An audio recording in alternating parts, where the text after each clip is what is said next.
Hello, everybody. I'm a practicing therapist and I work with a lot of individuals with attachment wounds. Today, I wanted to go over how to connect with an avoidant through their projections. This was requested, as many of my videos are. So if you guys want more requests, let me know in the comments. I definitely have a lot that I haven't gotten to, but don't worry, I see your requests and I will get to them.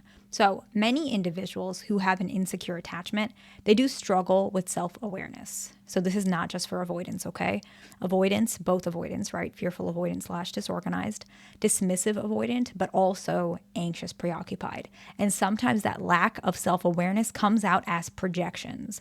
So projection means that instead of facing the feeling that they are having, another substitute behavior or emotion comes out and is projected upon the object of what they're trying to project. And in this context, it would be a human or a partner, right? I do want to emphasize that not all avoidants project their feelings, and they don't all protect their self-awareness by using subconscious projections, okay? It does happen, but it is probably less common than y'all think, but it does happen. And it is more common in the beginning stages of a relationship, situationship, connection. It's usually more common when the trust is lower. But this is a good thing in some ways, because then it means that if you guys connect and build trust, you will see a reduction or a complete dissipation of these behaviors, okay? And some of the common reasons that avoidants project in general is to cover up or avoid the feeling of guilt, the unprocessed trauma, or the fear of vulnerability, okay? So I'm going to give some examples because projections are a very detailed topic, so I will probably have to make continuous videos on this topic, but I'm going to give some examples of these projections so that you guys can connect. These are some of the more common ones I see in my office when I'm working with patients, okay? And so this one is probably the most common in the beginning stages. Doesn't mean it's the most common projection, but I see this more frequent in the beginning stages of a relationship, and we're going to talk about, okay? So they accuse you of pulling away or being distant or being unloving, whatever it is, to distract themselves from the fact that they are insecure, that they are this way. And both male and female avoidants do this, but this is more common with dismissive avoidance, okay? Often it's because they feel like they don't want you to see that that's who they are, excuse me. So we can also see this with anxious preoccupied as well. Let me flip it so you guys can understand what I'm trying to say. I'm not sure if you've seen this, but I have. We're an anxious, preoccupied individual, someone who has a little bit of awareness of who they are, but they're very insecure. Maybe they're insecure they are labeled as needy, which they shouldn't, right? But they feel that way. They may point out, oh, my husband is being so needy right now, because they're actually happy that he's being emotional, but they want to use the word needy, or they want to feel like they're in some sort of feeling of control because they're distracting from the fact that they might be the one who they think is needy in the relationship. So they're projecting their own perspective of themselves onto another person. So that's not really malicious. It just is something that people do when they're trying to protect their own perspective of themselves. And so avoidants do this with pulling away or distractions, right? You might see this a lot, okay? And so let's give an example. And I think painting this example with a fearful avoidant and a dismissive avoidant couple might be even more interesting because there is some truth to her pulling away. Let's say the female fearful avoidant is the one pulling away, but it's not the same way the dismissive avoidant male is painting it out to be. And I think this point is important because a lot of people get confused about this and then they try and fix it, but that's not really the issue, okay? So let's go ahead and talk about the example.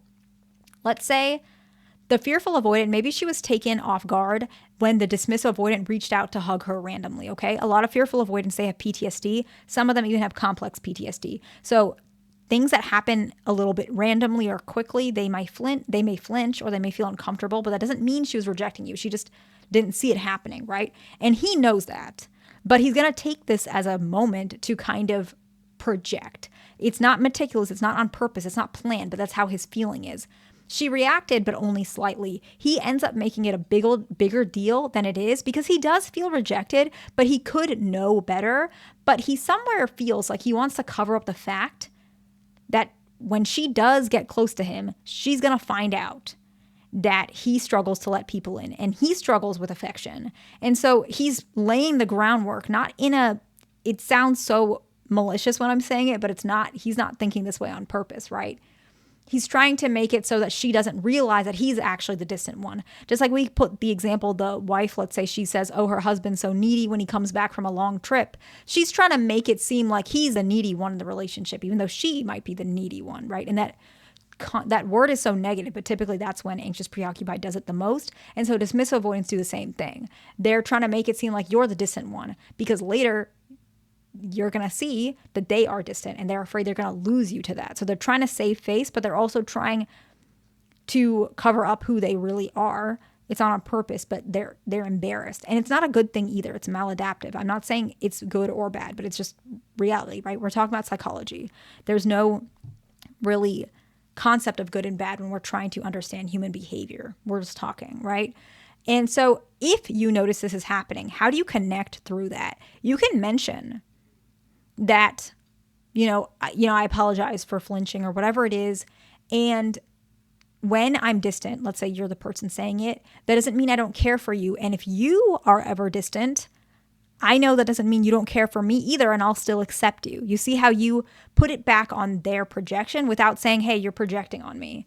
But you just mentioned distance doesn't equal not love. It just means some people are different, right? And I'm okay with that. I accept that. Immediately, they're going to feel more comfortable, and actually, they'll probably be less distant in general. And so that's a really good way to connect with them, okay?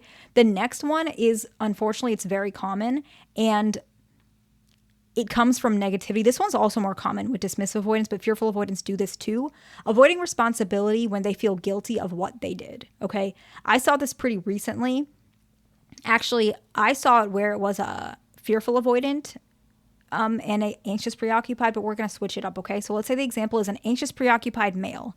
He was worried about his dismissive avoidant girlfriend, and he called her office staff to make sure that she arrived safely. Now, it's not because he was blowing up her phone. It's not because he was being over the top. He was actually worried because she didn't answer her messages when she typically does, and she hadn't answered. The reality is that she was just really busy and forgot to answer, but she felt too embarrassed to admit that, so she just left it, okay?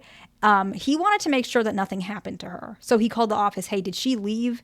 Do you know if she's heading home? She usually gets home around this time. So very genuine. He's not being over the top, right? Just because it could look that way, it's not that way. But what ends up happening is she realized that she was caught up on work and she felt guilty for not answering. So instead, she gets upset at him, and this is not healthy at all. And it does happen, and this is not healthy. So don't let yourself believe this is healthy. She got upset at him for calling the office. You shouldn't have done that. You should have just waited. And she did that instead of admitting that she feels really bad, that she made him worry, okay? Just because she has positive feelings, she feels guilty, she didn't want to hurt him, she doesn't want him to worry, doesn't mean the way she reacted is healthy. It sounds very manipulative, and it is, right? This is not something that anybody should be doing, but it happens. So mention, to connect with your partner, mention that you were worried and that you would appreciate next time that your partner lets you know. And you can say this, next time I'll be more patient, I'll wait. I'll wait to see if you make it home, and then I will call the office, or then I'll message you again. Next time I'll wait a little bit, but please, let's meet in the middle. Next time you see my text, if you could, when you have time, could you just let me know? Because I genuinely was worried. I did not mean to blow up your phone. I was not anxious. I was not feeling abandoned. I literally was worried that something happened to you, okay? Mention things of that nature. Put it back on, not the attachment issues, but the reality, right? You want to always do that with attachment issues in general. Put it back on reality. I was just worried that something happened to you, but I'll keep it in mind. I'll back up a little as long as you can do your part, right? Whatever it may be, okay? So the next one is more common with fearful avoidance, okay? And this is accusing you of something they did or wanted to do, but they're putting it on you, right? So they're accusing you. So let's give an example.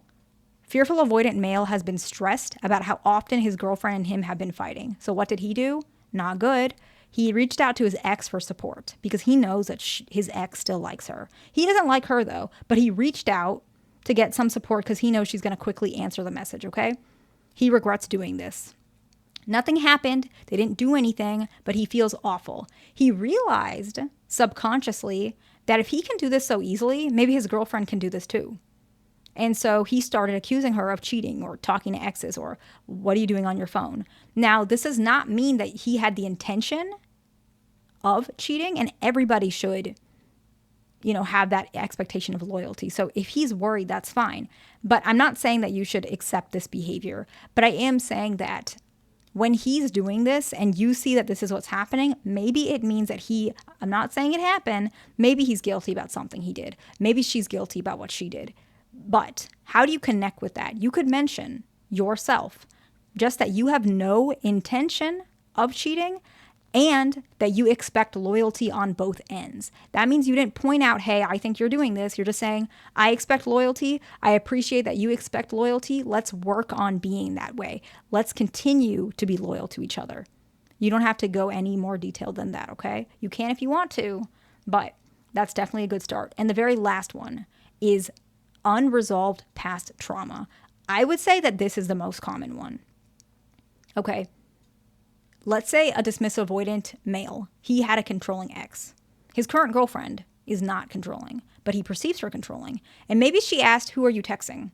Just simply asking, nothing controlling, just asking, who are you texting?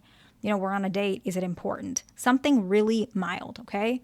And he reacted abnormally, saying she's controlling and that she asked too much, whatever it may be, when she's like, no, I was simply curious. I'm not trying to control you. I had no ill intentions. So what do you do when this happens? State that you have no intentions of controlling your partner and you understand how it may come across, but you were simply curious, okay?